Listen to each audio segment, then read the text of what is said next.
G'day guys, it's Chris, and today I thought we'd talk about public charging. And well, I've come here to Water Gardens, which is like a shopping centre near me, because they've got a few Tesla destination chargers, and you can do this game called Tesla Roulette, whereby the older versions of these, you could plug in any EV and it will actually charge them. So let's give it a go.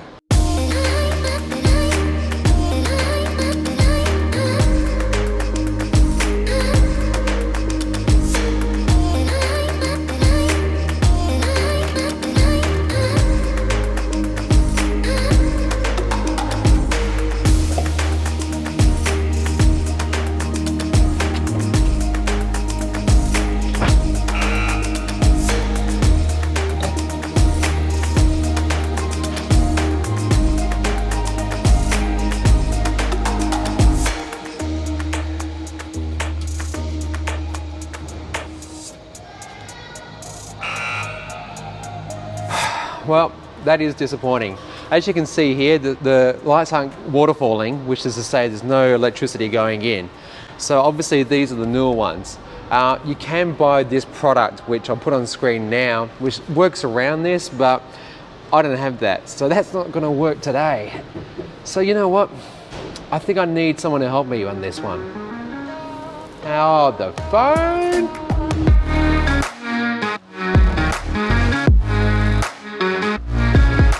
Ashley Hill, what are you doing here? Chris, how you going, mate? Yeah, I'm good. Oh my gosh, look, come over here. Hey. Hey Chris, how you going, man? Good, thanks. Good. All right, so look, I'm glad you were out here today, because seriously, I thought I'd do like a video on public charging, and there's a lot of misinformation out there, and well, just an absolute vacuum, because well, EVs in Australia, they're pretty brand new. So you've had like your Tesla Model 3 for over a year now, and I'm guessing you've got a lot of tips. Yeah. And Tesla is a different world to other electric cars too. Yeah. But had a Leaf previously, so let's go through and have a look. Why not? And you know, like this thing, it's got like a Type 2 DC charger, so you know, we definitely can use some public chargers, and there's no doubt about that. But it's a question of what, and what do you need? And also, I think a little bit of like etiquette around charging, because that's definitely a big thing, right? Yeah, charging etiquette is something you've got to get used to. For example, here, I can see a Model 3 parked over there that's obviously could have plugged in here and charged, but they don't need to, so they're not hogging a charger. Good on you, whoever you are. Good on you. Absolutely. All right, well, where should we go then? Let's see, maybe the MG dealer. Oh yeah? Yeah. Also, yeah, I think there's another shopping centre that we could try as well. Yeah, all right, let's go try there. All right, let's get going. All right.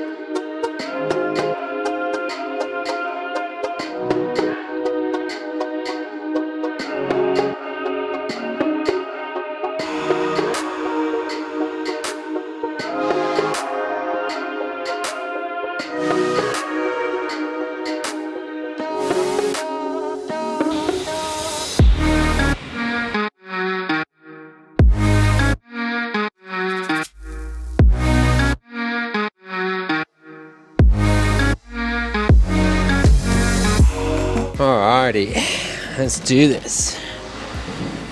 It's really awkward how they did that flip up. You had to get down here, and if you got bad knees, this is going to get tired very quickly. Anyway, let's there's no cable. Ash! Yes, Chris. There's no charging cable. What do we do? It's okay, Chris. I've got you covered.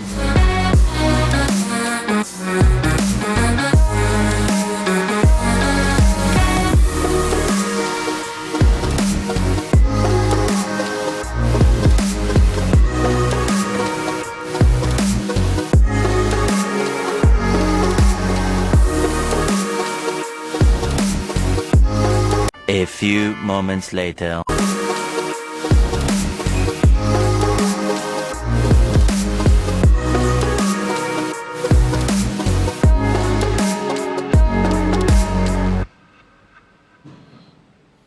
All right, Ash, what just happened? And yeah, talk me through this situation. All right, so this is a bring your own cable charger. So what that means is you need to bring your own cable. So there's a lot of different types of cables and charging ports around the world and around Australia. So this particular one is a type 2 supply, which means in theory it can do 3-phase at 32 amps supply. So this cable that I have is my family cable. Because they're quite expensive, we share it between the whole family when we go on road trips, because 90% of the time you don't need to use it, right? So one cable per family works out good for us. So there's a lot of different types of cables that you can buy. This is the only one that I own, which is a type 2 to type 2 32 amp 7 meter cable. So you can buy cheaper ones which are only 16 amp, which for like the Model 3 that only charges at 11 kilowatts is theoretically okay, but you run into problems like what we have with this one. This charger is only a single phase 32 amp, which means if we had have used the cheaper 16 amp cable, we'd only be getting half the speed of what it's theoretically capable of. So when you're saying like 32 amp and 7 kilowatts and 11 kilowatts, what does that mean in terms of actual kilometers added per minute or per hour? So kilometers per hour is how you should measure charging. A lot of the advertising around, 10% to 80% in 15 minutes, that's just garbage. So at the moment, you're probably getting 50 kilometers per hour into your car. That will work. Your car doesn't display it on the screens. The Teslas do. So depending on what speed charger, I think this would be the max out for your car about what you're getting, which is 7.5 kilowatts or 50 kilometers an hour. And look, I've seen on the forums people asking, what am I going to need? Cables, home charger, things like that. And realistically, look, most Australians only do 30 kilometers or 40 kilometers of travel per day. So you can just use what they call like the granny charger, the one that comes with your car, the portable charger, and that will give you about 10 kilometers of range per hour. And when you're at home, plug it in overnight, 8 hours later, you would have given the car 80 kilometers. 10 kilometers times by 8 hours, 80 kilometers, okay? But if you do more than that, you're going to need maybe like a level 2 charger, and that's where you get like a Sparky to come in, and you get one of these charging companies to put in like a wall box. And those things go up to what? How fast? So you can get, depending on what your power supply is at home, most people in Australia have single phase, which means single phase, 32 amp, same as this, 50 kilometers-ish an hour. Gotcha. Perfect. So if you're doing high kilometers, like 100, 150 kilometers a day, probably a good idea, yeah? 150 kilometers, you'll probably get away with like just a bigger power point, like a 15 amp power point or something similar. Right. But if you're doing more than that, or you really want to make sure that you can charge in a couple of hours if you need to, then getting a higher powered wall charger or an AC charger installed at home is the better way to go. Awesome. All right, well, this was fascinating in that we first of all tried the Beast port and, well, it didn't work, so we had to go to the A side. I did disconnect the cable to actually get it to start because it said it couldn't connect, but it did connect in the end. But the amazing thing about this charger from ChargeFox, which is I think maybe being purchased or help installed by Brimbank shopping mall, is that this electricity is free. I'm getting free fuel. It's only free fuel if we go in and buy something. So otherwise it's stealing. So what we need to do now is be good charging citizens and go inside and shop and use their amenities. Okay, jeez, twist my arm. But you know what? I'm doing the keto diet thing, so just give me a second. Hang on.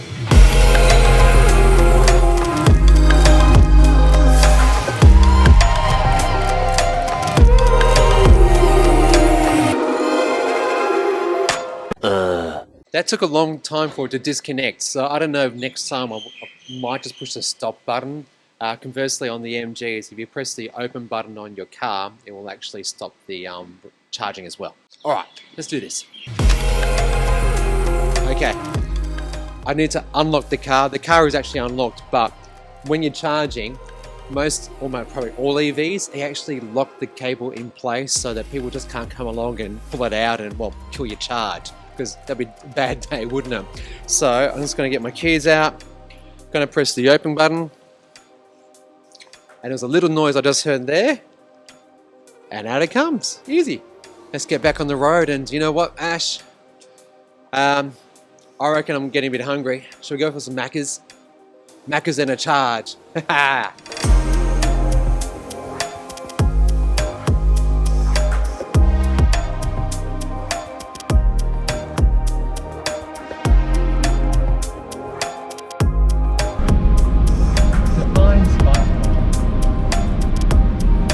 Okay, now there is another one and it's a little bit cheeky, so I'll leave this up to your own discretion. Today's Sunday, and well, a lot of dealerships now, like Hyundai, well, soon Kia, because the e-Niro supposedly is coming to Australia, yay. And well, obviously MG, they have on-site chargers, which may or may not be free. So yeah, you could give it a whack, your discretion. Maybe best to actually check with the dealership first before you go and use it. MG did say that they were going to actually allow MG owners to charge up at dealerships for free, but one person on Facebook group said nah, that was not a go. So yeah, your experience may differ. Best thing to do is always just ask and you should be fine. But you know what? My tummy is now grumbling and we definitely need to get going on to Macca's because otherwise my girls are going to kill me.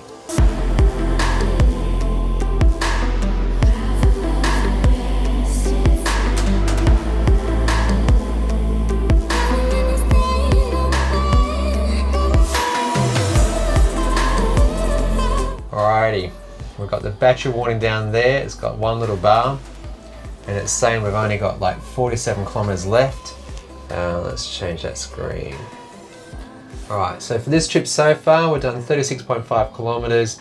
Remembering that I didn't start from full, we've been driving for an hour and 18 minutes and consuming 16.7 kilowatt hours of energy per 100 kilometers. So I'll put it on screen now as to what that actually means, as what the true range of this car is, based on a little bit of math.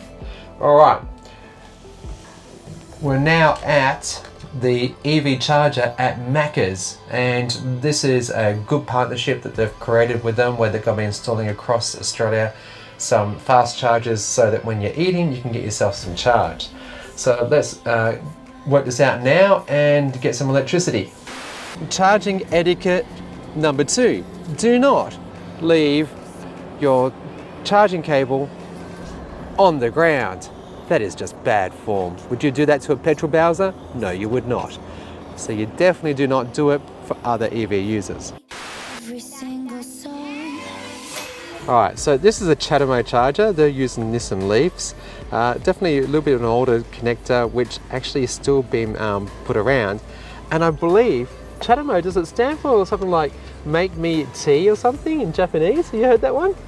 Yeah, something. It had some weird Japanese. Yeah, I'll put the exact name or the translation, because the Chatamo actually stands for that, because it's Japanese. Yeah, so we're not using that. We're using the CCS 50 kilowatt DC. So that's direct current, not AC. So you're going to get 50,000 watts of energy. That's the amount of electricity that can flow through this tube at any one stage. So I'll pop over to the app now and we'll get this thing started.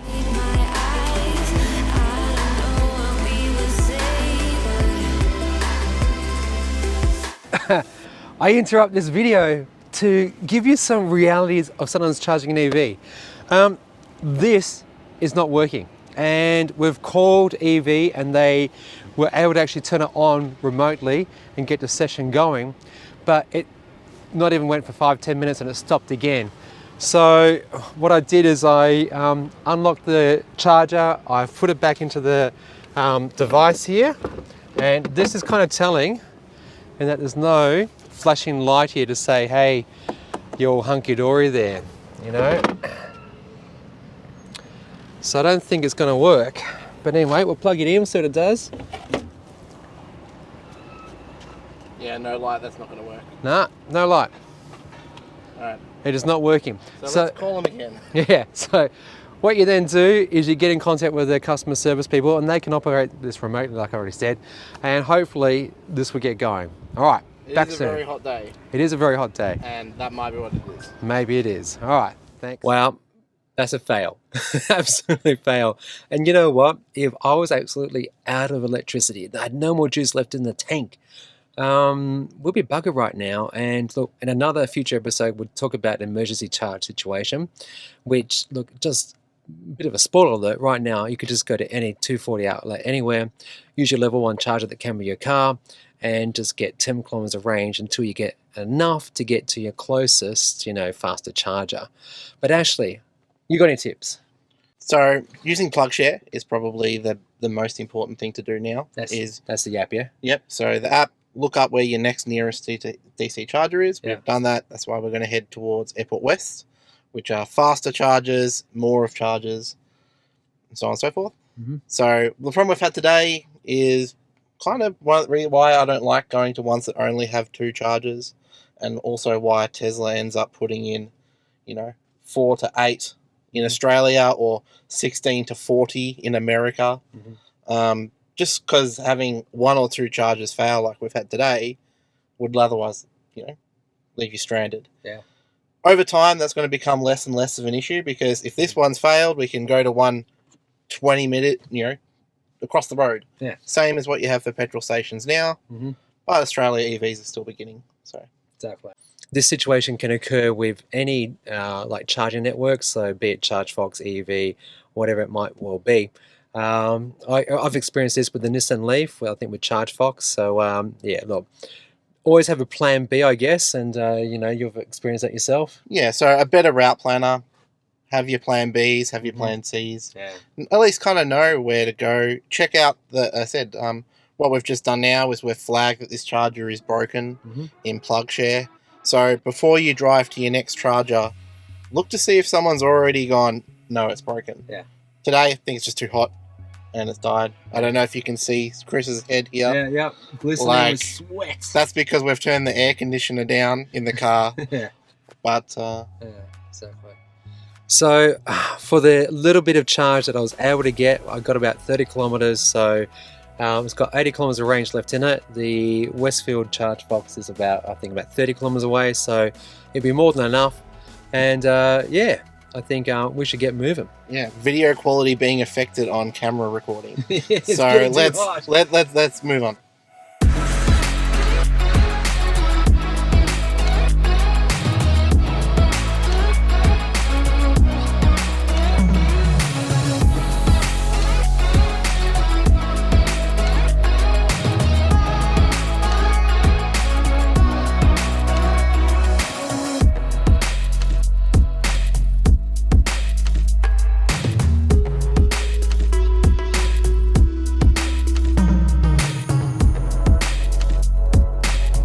All right, Ash, well, look, good learning today, and oh my gosh, talk about a bit of a side journey. So thanks for your help again. Yeah, it's good to hang out and good to have the experience today.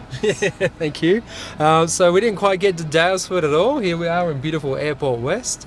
Next time I do this sort of journey, look, I'll just do a true range test and see what sort of economy and efficiency we can run this car at, and that'll be hopefully something you might be interested in. If you have enjoyed the episode, please consider subscribing. It helps the channel, honestly, really does. Smash that like button, whack me some comments, feed the YouTube algorithm.